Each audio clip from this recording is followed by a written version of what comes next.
দর্শক লক্ষ্য করেন, যখন আমরা একটি ব্যাগ নিয়ে যখন আমরা হাঁটবো তখন বডির এক পাশে ওয়েট পড়বে, যার ফলে এই বোনসগুলো একদিকে পুশ হবে এবং এইদিকে চাপ করবে বেশি, এদিকে রিল্যাক্স থাকবে, এদিকে কন্ট্যাক্ট করবে বেশি। আবার ওদিকে যদি নেই তাহলে ওইটা ওদিকে পুশ করবে, এদিকে রিল্যাক্স হবে। আর যদি দুইটার সাথে যদি একসাথে দুইটা যদি নেই তাহলে এই ইন্টারভার ডিস্কের উপরে সমানভাবে প্রেশার পড়বে। বিষয়টা স্পষ্ট করে আরেকভাবে বোঝাচ্ছি। এদিকে পুশ হয় তাহলে আমার বডিটা এরকমভাবে একদিকে পুশ হয়ে এরকম চাপ পরে এই ডিস্ক প্রলাপস হতে পারে। আর এদিকে যদি আমি ওই পাশে নেই তাহলে এদিকে পুশ হয়ে এভাবে ডিস্ক প্রলাপস হতে পারে বা করার খুবই চান্স আছে।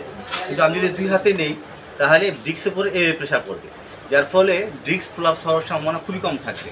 অতএব আপনাদের কাছে আমাদের পরামর্শ রইল, যদি একটু হাবি ব্যবহার করেন, 5 কেজি যদি কোনো ব্যাগ নেন তাহলে এই হাতে 5 নেন, এই হাতে 5 নেন। যদি 10 কেজি নেন তাহলে এই হাতে 10 কেজি, 10 কেজি নেন, এই হাতে 10 কেজি নেন। আর যদি মনে করেন 6 কেজি নেন তাহলে এই হাতে 3 কেজি নেন, এই হাতে 3 কেজি নিয়ে হাঁটেন, আপনার কোমরটা সেফ থাকবে। কিন্তু আপনি যদি এক হাতে বেশি পরিমাণে ওয়েট নেন, যে কোনো মুহূর্তে একটা দুর্ঘটনা ঘটে ডিস্ক প্রলাপস হতে পারে। যে ডিস্ক প্রলাপস নিয়ে আমরা এত ভয় পাচ্ছি তার একটা গুরুত্বপূর্ণ মেকানিক্স কিন্তু এইটাও একটা গুরুত্বপূর্ণ মেকানিক্স কাজ করে যদি এক হাতে বেশি লোড নেই।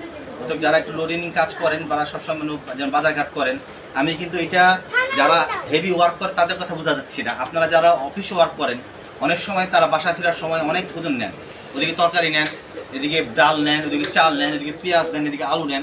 এটা নেওয়ার সময় আপনারা একটু দুই হাতে সমানভাবে নিয়ে তারপর হাঁটার চেষ্টা করবেন এবং তাতে করে আপনাদের কোমরটা সেফ থাকবে। ধন্যবাদ সকলকে।